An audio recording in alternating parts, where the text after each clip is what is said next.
وأصحابه أجمعين. اللهم صل على سيدنا ومولانا محمد وعلى آل سيدنا ومولانا محمد وبارك وسلم. أعوذ بالله من الشيطان الرجيم. بسم الله الرحمن الرحيم. إن كل نفس لما عليها حافظ فلينظر الإنسان مما خلق. صدق اللہ العظیم. محبت اور عقیدت کے ساتھ درود ابراہیم. اللہم صلی علی محمد وعلى كما صلیت علی ابراہیم وعلى آل ابراہیم انک حمید مجید. اللہم بارک علی محمد وعلى آل محمد كما بارکت علی ابراہیم وعلى آل ابراہیم انک حمید مجید. صلی اللہ علی النبی الامی وآلہ واصحابہ صلی اللہ علیہ صلاۃ و سلام علیک یا رسول اللہ والصلاة والسلام علیک یا رحمۃ للعالمین واصحابک یا شفیع المذنبین. سورۃ الطارق. سورۃ الطارق کا مضمون ہمیں آخرت کی طرف متوجہ اور انسان کو اپنی حقیقت کے بارے میں مطلع کرنے والا ہے کہ انسان کی اپنی حقیقت کیا ہے اور اسے اللہ تعالیٰ کی بارگاہ میں حاضر ہونا ہے اور اس کے پل پل کا ذرے ذرے کا حساب ہونا ہے اور ہر لمحے اللہ رب العزت نے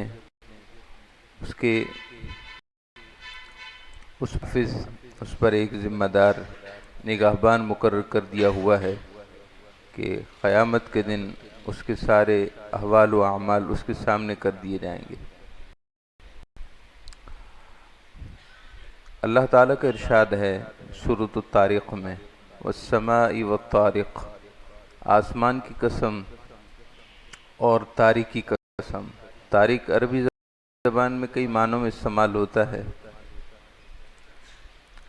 رات کو جو چیز نمودار ہوتی ہو اس کو طارق کہتے ہیں. رات کو بھی طارق کہتے ہیں لیکن یہاں مراد آسمان پر چمکنے والا ستارہ ہے. اللہ تعالیٰ کا ارشاد ہے والسماء والطارق. آسمان کی قسم اور اس پر چمکتے ہوئے ستارے کی قسم. وما ادراک ما الطارق. اور تمہیں کیا معلوم کہ یہ رات کو چمکنے والا ستارہ کیا ہے؟ النجم الثاقب. ایک تارہ جو نہایت روشن ہے. رات کو چمکنے والے ستارے. وما ادراک ما الطارق. اور تمہیں کیا خبر کہ طارق کیا ہے؟ النجم الثاقب. یہ ایک تارہ ہے جو نہایت تاباں ہے، نہایت روشن ہے. اللہ تعالیٰ نے ان دو قسمیں ارشاد فرمانے کے بعد اصل مضمون کو بیان کیا ہے. مکی صورتوں کے اکثر شروع کے مضامین قسموں پر مشتمل ہیں. اللہ تعالیٰ کسی مضمون کو پہلے مختلف مظاہر فطرت کی قسم ارشاد فرماتے ہیں. کبھی آسمان کی قسم، کبھی زمین کی قسم، کبھی ستاروں کی قسم، کبھی پہاڑوں کی قسم، کبھی ہواؤں کی قسم، کبھی بادلوں کی قسم، کبھی بارش کی قسم. اس طرح کی قسمیں ارشاد ہوتی ہیں. عام طور پر قسم اٹھانے کا مقصد ہمارے ہاں یہ ہوتا ہے عام بول چال میں کہ دوسرے کو ہم اپنی بات پر یقین کرا سکیں، یقین دہانی کرانے کے لیے اور اپنی بات معتمد اور مستند کرنے کے لیے ہم مثلا اگر کسی شخص کو دوسرے کی بات پر بھروسہ نہ ہو تو کہتا ہے کہ اللہ کی قسم ایسا ہے، تو اس نے اللہ کی قسم کھا کر اپنی بات کو موقت کیا ہے کہ میری بات مان لو کہ میں سچ کہہ رہا ہوں. اللہ رب العزت کو ہرگز یہ ضرورت نہیں ہے چونکہ اس سے بڑھ کر کسی کا قول صادق نہیں ہے۔ اللہ تعالیٰ کا خود ارشاد فرما دینا ہی بڑی سند ہے۔ اللہ تعالیٰ کا کچھ ارشاد فرما دینا ہی بڑی سند ہوگی۔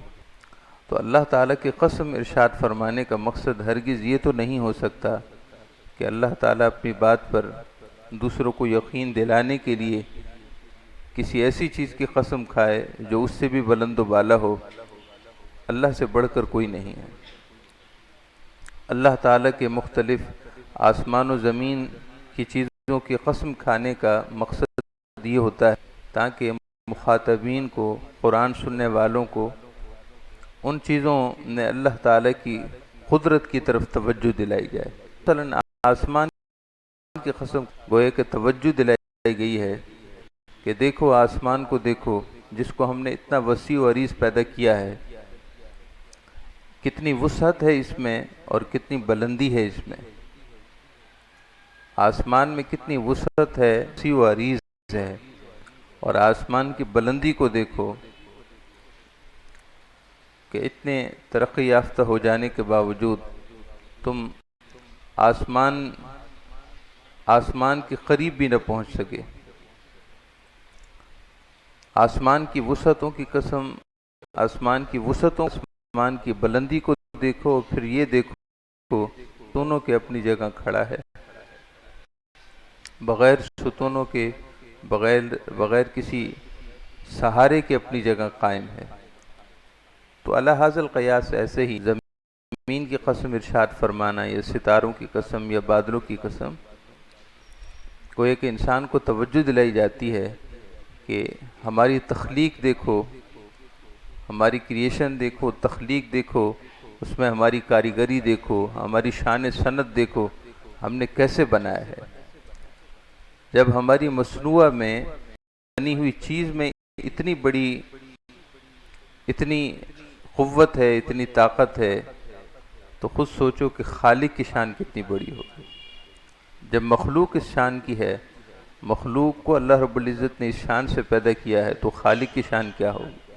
ارشاد باری تعالی ہے والسماء والطارق، آسمان کی قسم، والطارق، اور رات کو نمودار ہونے والے، ظاہر ہونے والے ستارے کی قسم، وما ادراک ما الطارق، اور تمہیں کیا معلوم کہ رات وہ تارہ کون سا ہے، نجم الثاقب، وہ ہے جو دیگر تقریباً ستاروں کی بنسبت زیادہ چمکتا ہوا، زیادہ روشن ہوتا ہے، اور عام طور پر طلوع فجر کے وقت اس کو دیکھا جاتا ہے۔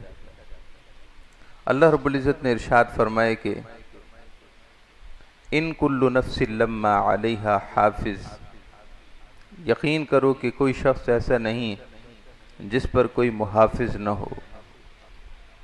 ان کل نفس لما علیہا حافظ، یقین کوئی شخص ایسا نہیں جس پر کوئی محافظ نہ ہو۔ ہم نے ہر ایک پر محافظ مقرر کر دیے ہیں، خواہ وہ جنات ہوں یا انسان ہوں۔ ہم نے انسانوں پر بھی محافظ فرشتے مقرر کر دیے ہیں، اور جنات پر بھی، ہر نفس پر، کل نفس میں انسان بھی ہے اور کل نفس میں جنات بھی ہیں، اور دونوں ہی مکلف ہیں۔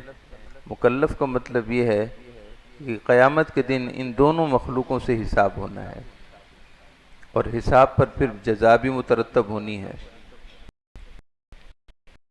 یوں جنات اور جانداروں میں بھی ہوگا، مگر اس کے بعد انہیں تراب بنا کر انہیں بے حیثیت کر دیا جائے گا۔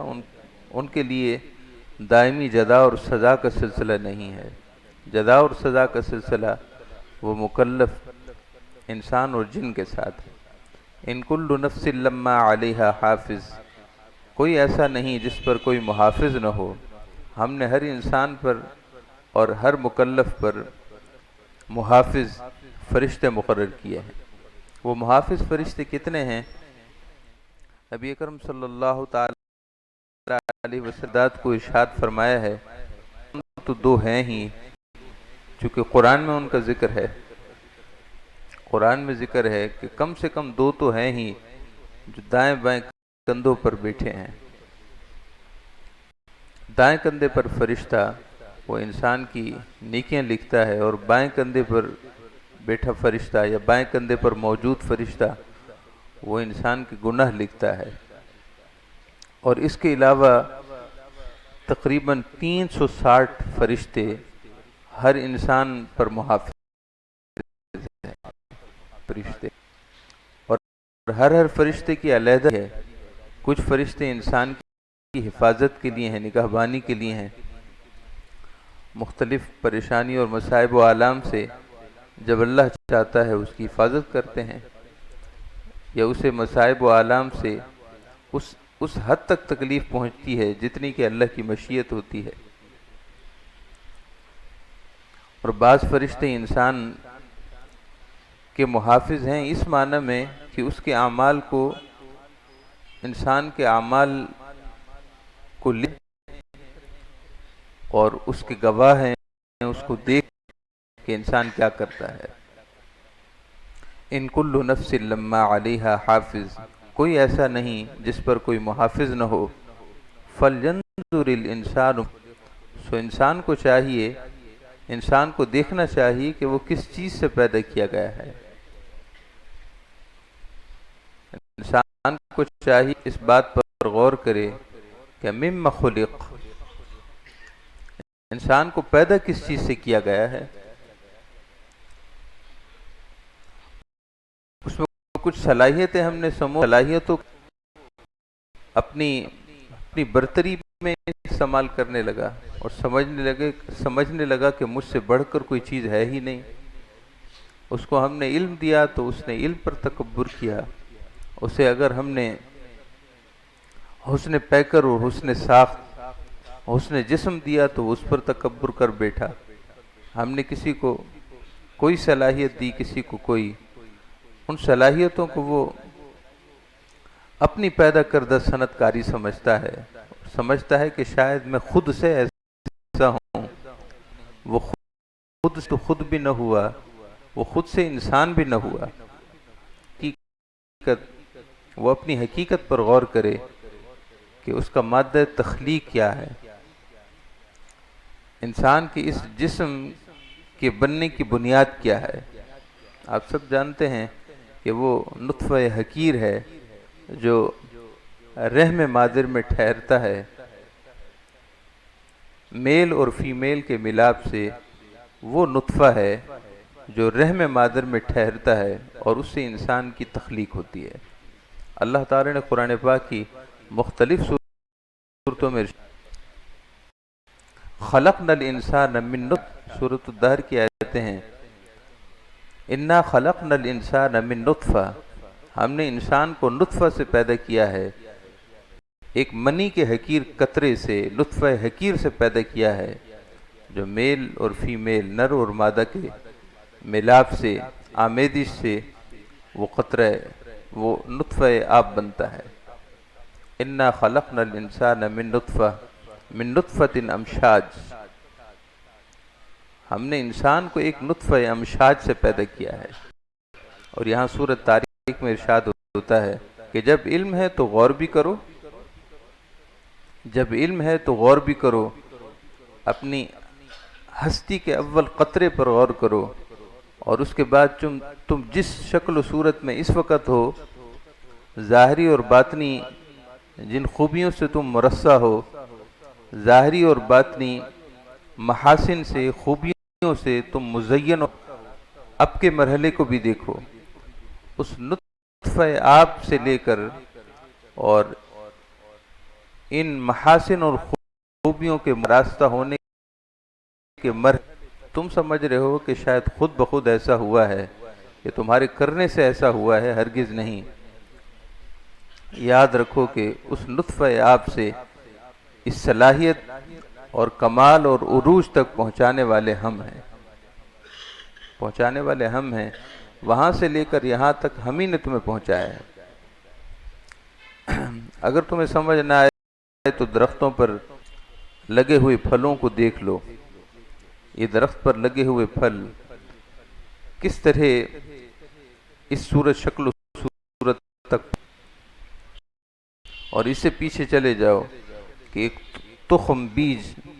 تخم ریزی زمین میں ہوتی ہے، بیج زمین میں بویا جاتا ہے، اور اس کے بعد کس طرح شیئن فشیئن آہستہ ہم اس جاندار کو، اس پودے کو یا اس درخت کو کس طرح ہم پروان چڑھاتے ہیں، لمحہ بلمحہ اسے جس شے کی ضرورت ہو وہ اسے پہنچاتے ہیں، اسے مہیا کرتے ہیں، ہواؤں کی صورت میں، زمین کی صورت میں، کسی بھی ذریعے اور واسطے سے ہم اس تک اس کی ضرورت والی شے پہنچاتے ہیں اور اس کی تربیت فرماتے ہیں، یعنی ضرورت کی ہر شے اس تک پہنچاتے ہیں۔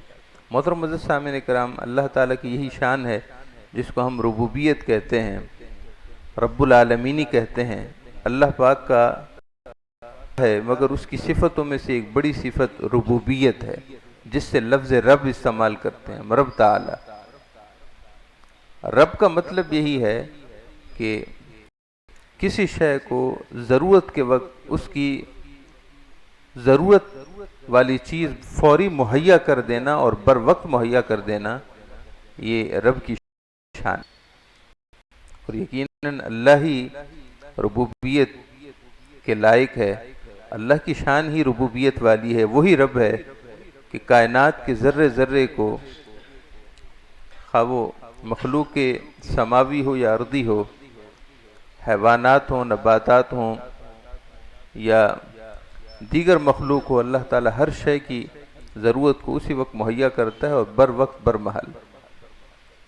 فَلْيَنْظُرِ الْإِنسَانُ مِمَّ خُلِقَ، سو انسان کو دیکھنا چاہیے کہ وہ کس چیز سے پیدا کیا گیا ہے۔ یا اللہ آپ خود ہی ارشاد فرما دیں کہ ہم کس چیز سے پیدا کیے گئے ہیں۔ خُلِقَ مِن مَاءٍ دَافِقٍ، سننا چاہتے ہو تو پھر سنو کہ ہم نے انسان کو اچھلتے ہوئے ایک پانی سے پیدا کیا ہے۔ وہ نطفہ آب جب ایک فریق کے جسم سے دوسرے جسم تک پہنچتا ہے تو اس کی کیفیت کو اللہ پاک نے بیان کیا ہے۔ ہم نے انسان کو مائع دافق سے پیدا کیا ہے، یہ وجہ ہے کہ وہ منی اگر دافق نہ ہو تو اس سے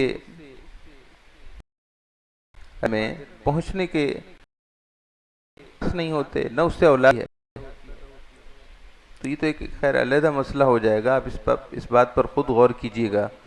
خلق من ماء دافق، ہم نے انسان کو ماء سے، اس منی جو مائع دافق ہے، ایسے پانی سے جو اچھلتا ہوا ہے،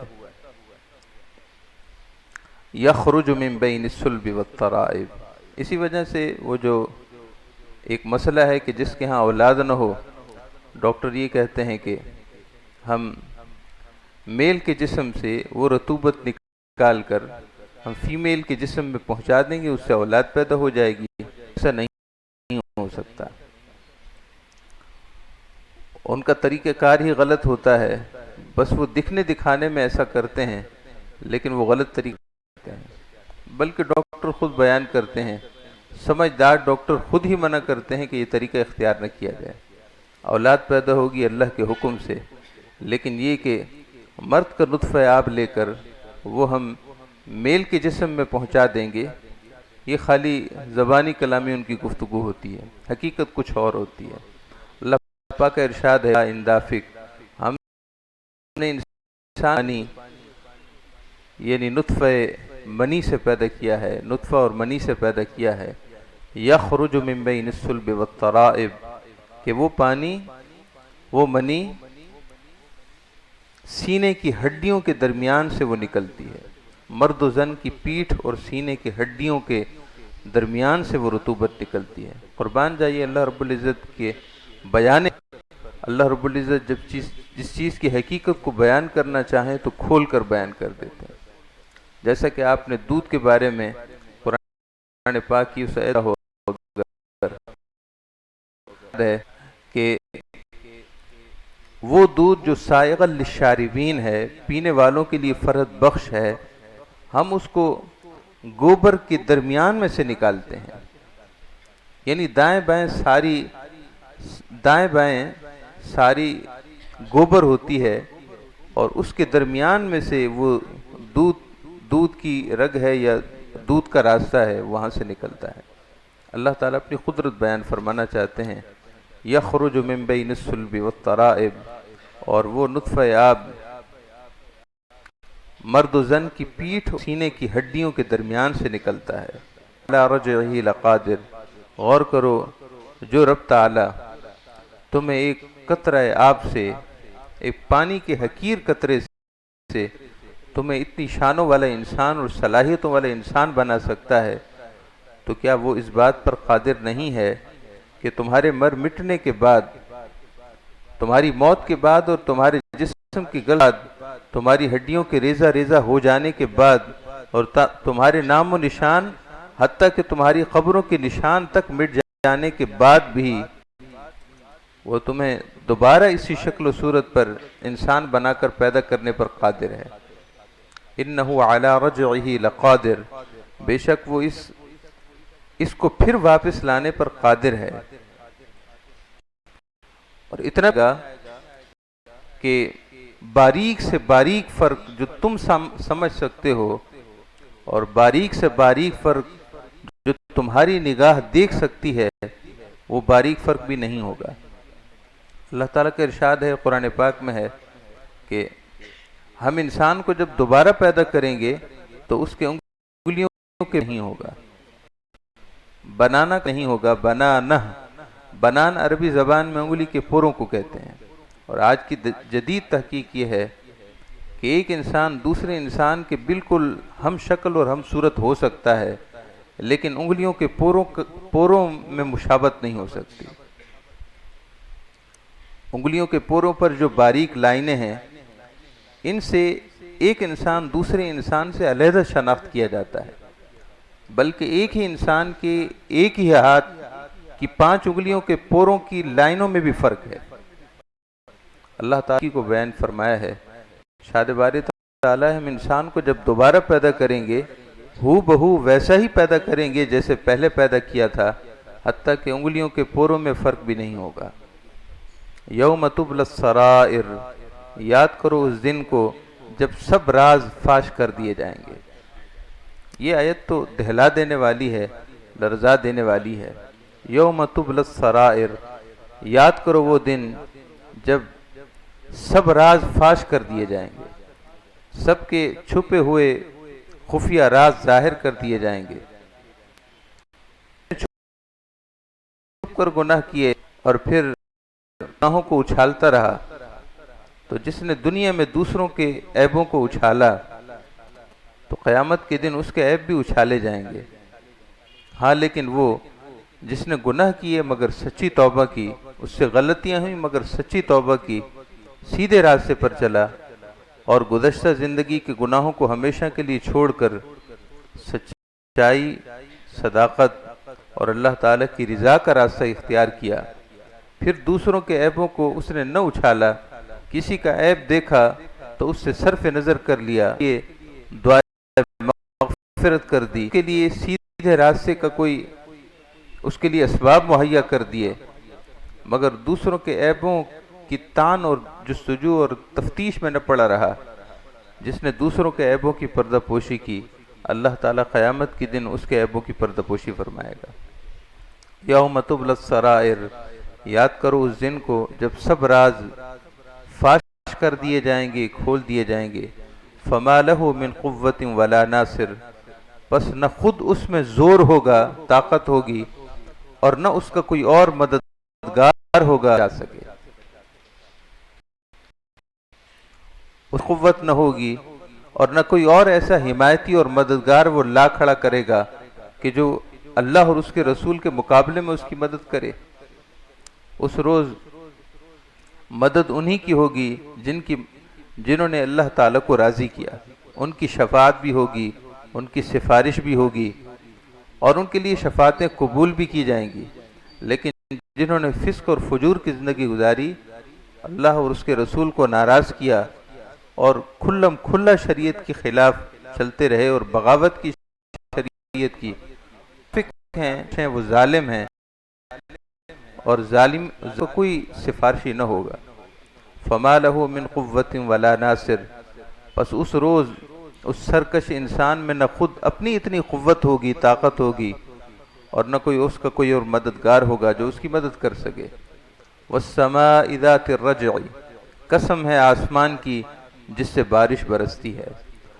والارض ذات الصدع، اور قسم ہے زمین کی کہ بارش کا پانی جو زمین اپنے سینے میں جذب کر لیتی ہے۔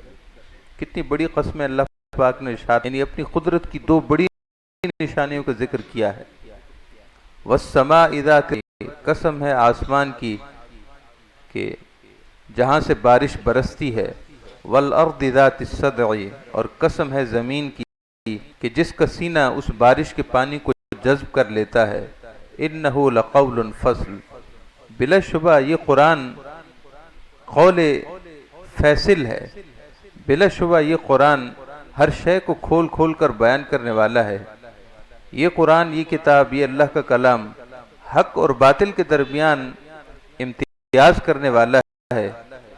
حق سننا چاہتے ہو تو قرآن کو دیکھو، اور اگر باطل کی شناخت چاہتے ہو، اگر باطل کو پہچاننا چاہتے ہو تو بھی قرآن پڑھو۔ قرآن تمہیں بتائے گا کہ حق کیا ہے اور باطل کیا ہے۔ انہ لقول فصل، بلا شبہ یہ قرآن حق اور باطل کو بالکل جدا جدا کر دینے والا ہے۔ وما ہوا بالہزل، یہ ہنسی مذاق نہیں ہے، یہ ہنسی مزاح نہیں ہے، یہ ہنسی مذاق کا کلام نہیں ہے۔ انہم یکیدون کیدا، یہ کافر منافق طرح طرح کی تدبیریں کر رہے ہیں۔ وَأَكِيدُ کیدا، اور میں بھی خفیہ تدبیر فرما رہا ہوں۔ اللہ پاک کا ارشاد ہے یہ کر رہے ہیں، میں بھی ایک خفیہ تدبیر کر رہا ہوں۔ فَمَهِّلِ الْكَافِرِينَ أَمْهِلْهُمْ رُوَيْدًا، پس اے پیارے حبیب آپ ذرا کافروں کو مہلت دے دیجئے۔ أَمْهِلْهُمْ رُوَيْدًا، کچھ وقت انہیں کچھ مہلت دی جا رہی ہے، لیکن جب پکڑ ہوگی تو سخت۔ محترم معزز سامعین کرام، سورۃ طارق کا مضمون ہمیں آخرت کی طرف متوجہ کرتا ہے اور اپنی حیثیت یاد دلاتا ہے کہ ہم کتنے ہی کچھ کیوں نہ ہو جائیں، مگر اصل وہی ہیں جو اللہ تعالی ہم سب کو اپنے مادہ تخلیق پر